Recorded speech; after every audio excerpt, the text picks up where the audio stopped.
Right, hello everyone, welcome back to the channel. This isn't the usual video that I'll be posting ahead of the Chelsea game tomorrow. We're not going to be doing a preview of the game, and I haven't done a breakdown of the Bournemouth game either, because quite frankly, I don't think anybody really wanted that. And I think it's kind of time to have a bit more of a general chat about where we're going under Ange Postecoglou, and have a bit of a chat about Daniel Levy and the board as well. If you are new to the channel, please make sure to subscribe. I'm trying to hit 10,000 subscribers before the end of 2025, which would be massively appreciated on my part if you could help me get to that goal. There will be a breakdown of the Chelsea game on Monday after that.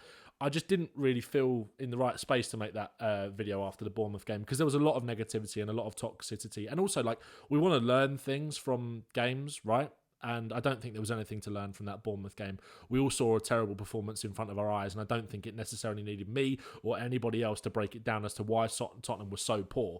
But obviously off the back of that, there were much bigger talking points around the club and Ange Postecoglou than what happened on the pitch. Obviously, there was the kind of interaction and altercation with Ange Postecoglou and those sets of supporters in that Bournemouth away end who have the right to express their feelings. You know, away fans are often described as the core part of the fan base, and there will be people that will say, well, if they turn, then you're in trouble.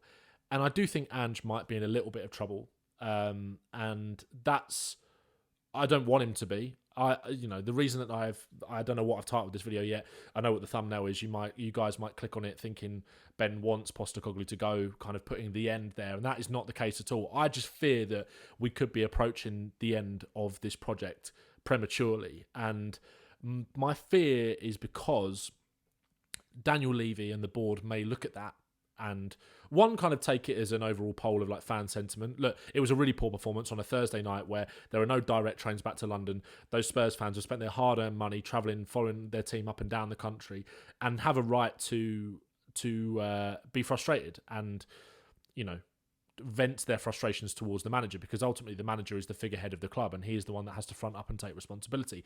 And that is one of the things that I've always loved about Ange Postecoglou, is that he always fronts up and takes responsibility when things go wrong. He's the only manager, in my opinion, that we have had since Pochettino that has kind of created this sense of we, and sense of I am the man that's trying to fix this. I am the man that's trying to drag this club into a new direction, right? You know, I enjoyed Conte and Mourinho for periods at the club, as I think everybody did. I think everybody thought that they were the right appointments at the time, and in hindsight maybe wasn't. But there has been one common denominator, in this kind of run of a Baron Trophy spell, and that is Daniel Levy and the board. And look, I've never been massively vocal about my feelings towards Daniel Levy and the board in my content on my channel, both on here and on TikTok, really. When I'm talking about Spurs and when I'm talking about other clubs, you know, I don't talk about other clubs on here. I talk about other clubs on my main TikTok account, as well as Tottenham, and I've got a separate Spurs account as well. And obviously my YouTube is just Tottenham focused. I've brought up things here and there that I don't like about Daniel Levy and the board and the way that things have been done, whether it's ticket prices, whether it's transfer business, etc., whatever it is. And also kind of referencing the barren spell of trophies, and that there is one common denominator in that, and that is ENIC and the board. One trophy in their time here. But I've never necessarily made like specific videos about it on YouTube, and I've never been that massively vocal about my feelings online, because I think there is a lot of negativity in this fan base at times, and I think one thing that I've always tried to do is have more of a positive outlook. And that's not a conscious thing. That's not me trying to be positive, because it's about how I think I can further myself and my channel, which is something I get accused of by, you know, very small sections of people.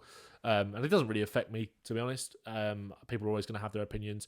I think people have this weird assumption that being positive is you kind of, you know, you chasing the money and you being disingenuous, and it's what is going to gain, or it's what going to further you the most in terms of being able to be viewed more on YouTube, etc. Which, if we've learned anything from kind of football fan culture on social media over the last 10, 15 years or 10 years, that it's the complete opposite of that. And I haven't really wanted to breed into that or feed into that necessarily.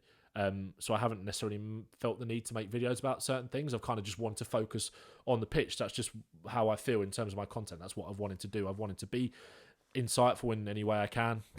I've never played football to a high level. I've never been a football manager, but I'm a football fan who, you know, just wants to give his view on Tottenham and how we play and how I think we could do things. And like every fan does. And like every fan, I have my feelings towards the ownership and the board.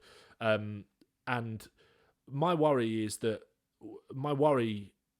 that we could be coming to the end of this cycle under Postecoglou is that I think the board might look at the criticism that he's been getting and look at the results, and look, the form and the results have not been good. It's not necessarily a bad patch that Spurs are in. We have been inconsistent probably for over the last year, since we played Chelsea, really, since everything kind of sort of fell apart for us last season. But they might look at that and they might feel the ground turn tomorrow, and they might make a decision that I don't think many of us want. Right? I think there will be people that want Postecoglou to go, regardless of what happens tomorrow. And I think those people, for the most part, and I might be wrong here, probably didn't want him from the start. I don't think there's been many Spurs fans that have were fully behind Postecoglou when he first came in, or willing to kind of give it a chance, or more than that. Like, they were behind him and they really wanted him as the manager and were kind of won over by him, because there was a lot of scepticism, right? There was 100% a lot of scepticism when he came in. Or just before he came in, and I think people were won over for the most part quite quickly because about the football and obviously in terms of the way that he carries himself. So I think most people, despite criticising him, and I've criticised Ange on here, on Twitter, on wherever, about certain decisions, about the lack of kind of pragmatism at times and some of the substitutions, etc., tactical tweaks that I think can be made to make us more consistent. And that lack of consistency isn't just down to the injuries that we've got, isn't just down to the squad depth, it's also down to the tactics. Of course it has to be. And like I said, Ange has to take responsibility. And the thing that I've liked about Ange is that he's always done that, right? But I do worry that things could turn tomorrow and the board make a decision, and it's easier for them to get rid of the manager because they're not stepping aside, they're not going anywhere.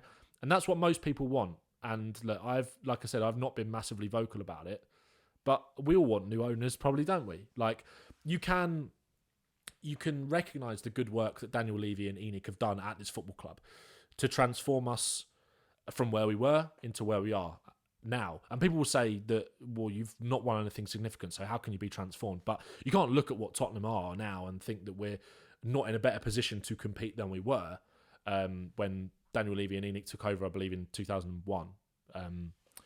And because the reality is that that's not true. However, the reality is that to further that ability to be competitive and win things, the board have not done anywhere near enough to accelerate those projects into projects that can succeed, right? Pochettino, we had something amazing going on there. Before we moved to the new stadium, of course, things started to, unravel a little bit then. And I think that we all recognise that was mainly as a result of a build-up of him not being... a build-up of too many transfer windows, him not being back. What did we go 2 years without signing a player under Pochettino? And we knew that squad went a little bit stale. You could have made the argument that Pochettino's tenure was untenable, or Pochettino's position, was untenable by the time he was sacked.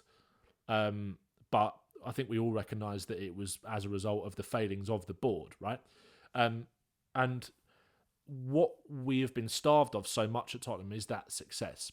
Being positive about where things might be going under Postecoglou, which is what I have been. I will kind of back any manager that comes in. I was really pro Conte coming in. I was really pro Mourinho coming in. But by the time it was done, yes, there were problems with the board, but they had to take a lot of responsibility for what went wrong during that period as well. And if Postecoglou gets sacked, of course he will have to take responsibility too. But there is also... we have to acknowledge the common thread that has existed throughout this barren spell of success on the pitch, right? And like I said, I feel like sometimes I get called out as being more of a positive fan because I don't necessarily speak that much about off-the-field stuff on here, even though I have spoken about it on social media and TikTok and other things. And also, kind of coming back to the transfer window, like, it's quite clear that we didn't do enough. It's quite clear that we didn't do enough. And I put a tweet out the other day about that, saying that I tried to be positive about the window at the time. Some people took that, and I can understand why people took that in this way, that they felt that I was trying to be positive on purpose because it fitted what I wanted to be, maybe, as a content creator. And it was like, you're the positive one, so of course you're going to say these things because you feel like it's going to help grow your channel and all this kind of stuff. And that is not true. Like, I was positive about all of the player profiles that were brought in individually, especially Dom Solanke. Look, and Dominic Solanke hasn't exactly delivered buckets and buckets of goals, but he has improved the team 100%. We've got the best, or we had statistically the best attack in the league up until this midweek set of fixtures, I believe. And I really like the direction we were going in terms of bringing in the young players. And I said that I felt like Ange Postecoglou had been backed in the sense that we bought into his vision, in terms of he wants these young players to be able to mould and help further the style that he's trying to implement on the club in terms of his playing style. But I also said consistently that we didn't do enough. I said we needed another defender. Said multiple times in TikTok videos, even though I might not have necessarily made specific YouTube videos about it, right? That we needed another midfielder. I really wanted João Gomez when that kind of link came about, because it felt like we needed that. It felt like we needed a game-changing winger. I said that throughout the whole time. But that doesn't mean that I thought that Wilson Odobert was a bad signing. In fact, I was quite excited about Wilson Odobert. And it's clear that he was going to be a big part of what we wanted to do, considering Ange Postecoglou played him in the first 2 games he was here, right? And unfortunately, he's picked up an injury. And we've had a lot of injuries, and that also comes back to the style and the intensity in which we train and play. And Postecoglou has to take responsibility for that. And in that, then he has to take responsibility for maybe not taking more of a pragmatic approach in these games to allow us to compete with more intensity throughout the season. So look, I have criticised Postecoglou, and it wasn't like I was, once the transfer window shut, I was all bells and whistles about it, and I was really looking forward to the season. I just believe that Postecoglou is a manager that we can be successful under. I don't believe that Daniel Levy and Enoch are a chairman and a board that we can be, and an ownership, that we can be successful under. I don't. And just because I didn't say that at the time, that doesn't mean that I don't feel it. I think most Spurs fans feel that anyway, right? But Postecoglou, I feel like, has given us something to believe in. I do feel like he has given us something to believe in. And if you don't agree, that's absolutely fine, right? I'm still very much behind Ange. And if you aren't, that's absolutely fine. I can completely understand why people would look at it and look at the style and look at the results and think that this is maybe entering sackable form, right? Or you're not convinced about him. That's absolutely fine. Football's a game of opinions. I'm allowed mine, you're allowed yours. Completely fine. And I'm not going to spend any time or energy trying to convince you, if you believe that he is the right guy for this project, because that doesn't mean that I'm losing faith, but I'm maybe more losing faith in that desire to convince people, because some people have made their minds up, and they make very strong arguments in terms of the results, etc., and everything, and that's absolutely fine. That's 100% fine. So I'm not going to fight that battle necessarily, but I am behind the manager, because what does sacking Ange Postecoglou do? Doesn't change anything. Doesn't change anything at all. It does not change anything. We're still in the cup competitions. We can have a go at those, hopefully. And also the season's not over, right? I think one thing that kind of gets downplayed is our injury crisis. And that might also be a little bit self-inflicted, which again is something that Postecoglou has to take responsibility for in terms of the intensity in which we play. But how would Arsenal cope without Raya, Saliba and Gabriel? And look, Davis and Dragston have been great since they've stepped in, but Ben Davis is injured as well now. Another hamstring injury, which is obviously incredibly unfortunate. But I feel like because they've done well and because we've gone and kept a clean sheet at the Etihad and played really well with those two at the back, the Romero Van de Ven thing in terms of the outer landscape of maybe the media and even some Spurs fans, it kind of gets pushed to the side a little bit, even though they are massively important, to the way they play because of the quality they bring. Romero specifically on the ball, I think we've lost a lot of that ball progression without him in the side, and also people aren't going to... Romero isn't flavour of the month because there is also a lot of talk about him potentially leaving, and I think he probably will leave in the summer.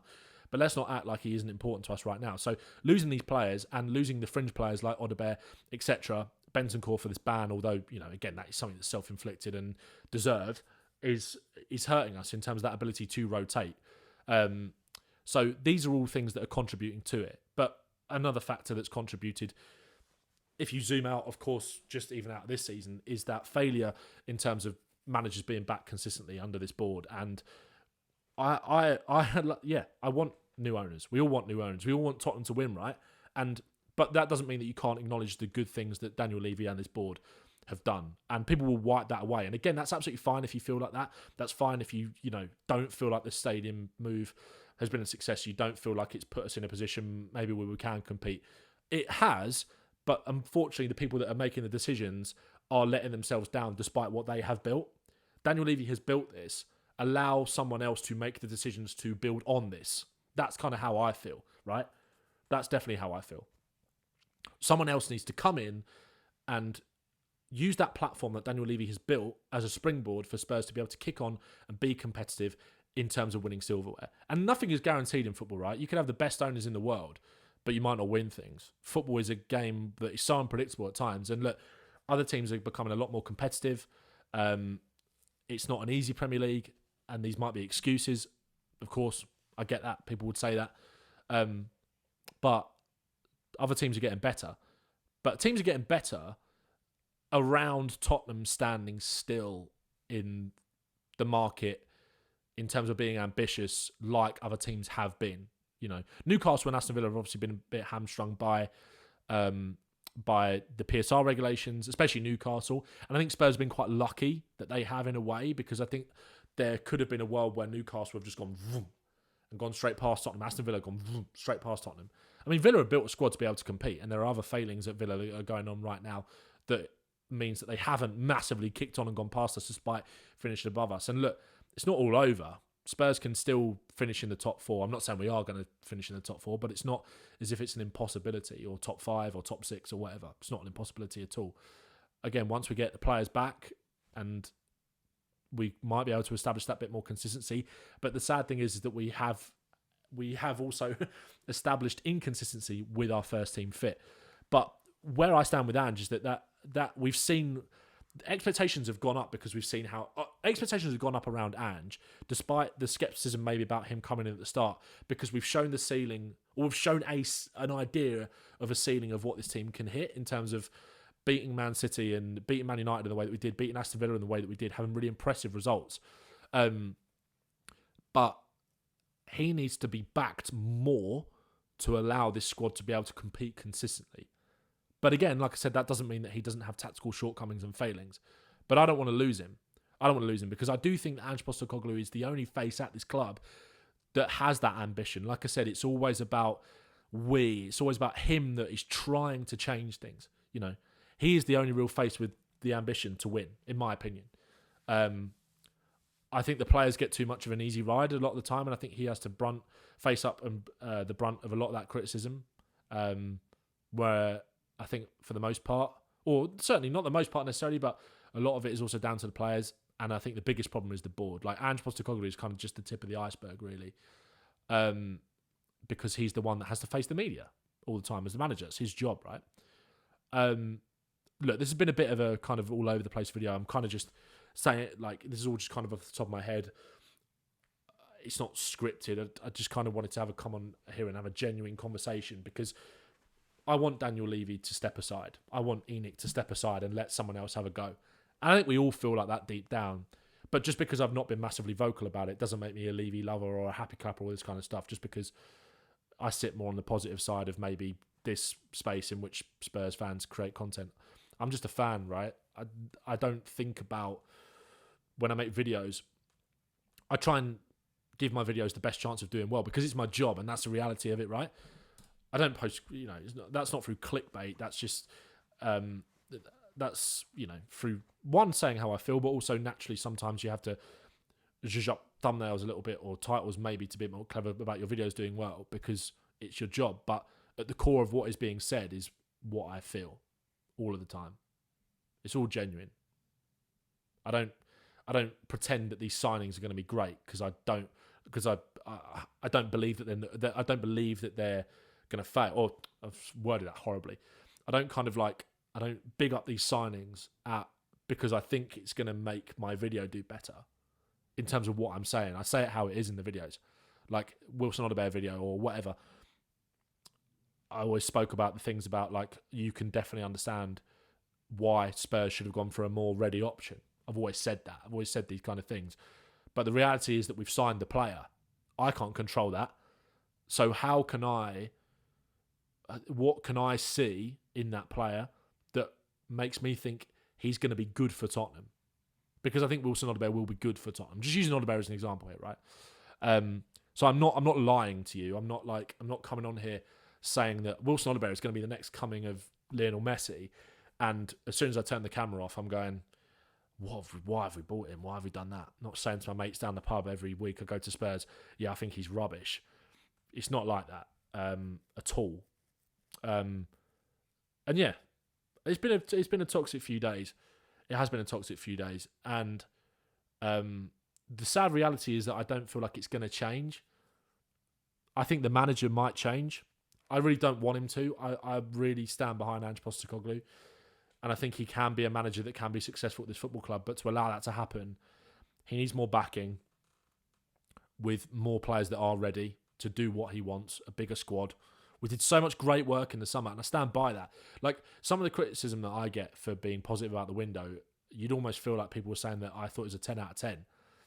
I think I gave it in my YouTube video, which is not really that important, a 6.5 or a 7.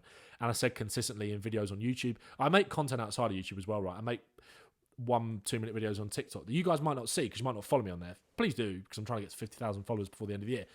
But people might just see what I make on YouTube and just take that, just see that, you know, or Twitter maybe, and just see that, or listen to me on podcasts and just see that.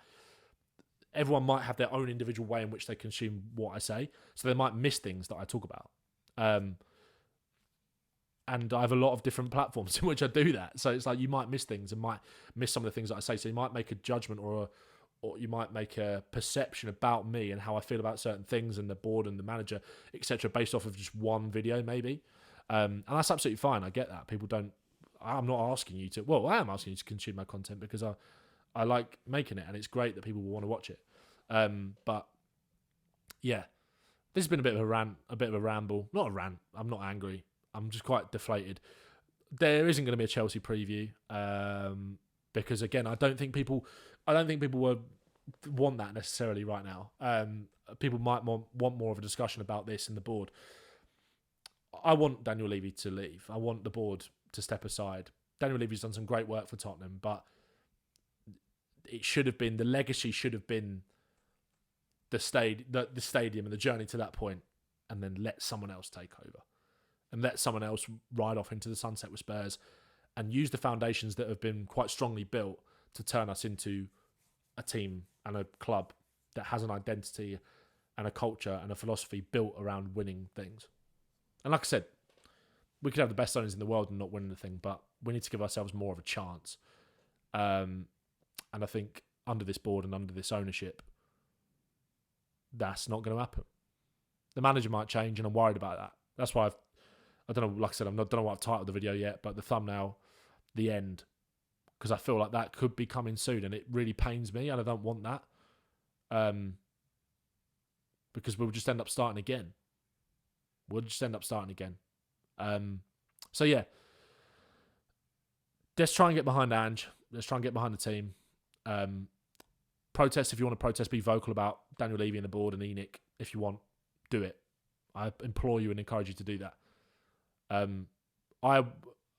might not necessarily use my platform in that way to do that, and that's if you want to hate me for that, that's absolutely fine. Maybe I should be a bit more vocal about it if that's how I really feel. But in terms of like YouTube stuff and that, I kind of just want to focus on the football, and that's a decision that I've made. Not because I want to be positive all the time, because I'm not coming on here making a video after the Ipswich game, a few weeks ago, and going, it's all going to be all right. We're great. We're fine. And I think that might be how people perceive it, because they won't watch it and they just have this idea of maybe who I am and create content. Because like I've been going to Spurs for 20 years, right? I'm 26 years old. I've seen all that time. First game was in 2004. Spurs versus Bolton, 2004. We lost. Kind of set the tone, really, right? But some of you will probably most of you, all of you. I've only had this channel since June, early June. So you guys will only know me from June. Hi, I've had a life supporting Spurs all the way before that. So I've only had a platform in the YouTube sense since June. I've had the podcast with Will from before that. Started my TikTok just over a year ago. And in that time, there's been a lot more to be positive about, I think, than be negative about. So a lot of my content has been more positive because I do feel positive about the direction in which the football is going in terms of the way that we play. And there are some of the results that we've had, despite the negativity and despite poor form and poor results, of course, which I will always address and always give you my opinion on in a genuine way. And I say it how I see it. So yeah, I think people, because maybe I haven't been that vocal about it on social media during the last year because I felt more positive about where we're going, have no idea how I felt about the board and Enoch and Daniel Levy before that. I've not been at any protests necessarily, but I've definitely been more vocal about wanting them out in the past than I necessarily have been in the last year. Just because my content, I prefer to focus on the football, and I've been positive largely about where things have been going. At the moment, I feel really flat. That's not because I don't believe in Ange. That's because I don't believe Ange is going to get that back in. And I don't believe that we're going to go anywhere under this board and this ownership. And maybe it felt like the right time to make this video. I felt really sorry for Ange after the other night. He has to bear the criticism. He has to face and front that up, 100%. But I don't think he deserved some of the stuff that was being said about him. But anyway, I'm going to leave it there. You guys can kind of make up your own mind. I want new owners. I want Daniel Levy out.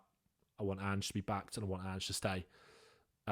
Some people might have been waiting for me to say that for a long time, and you've got it. But I wanted to make this video.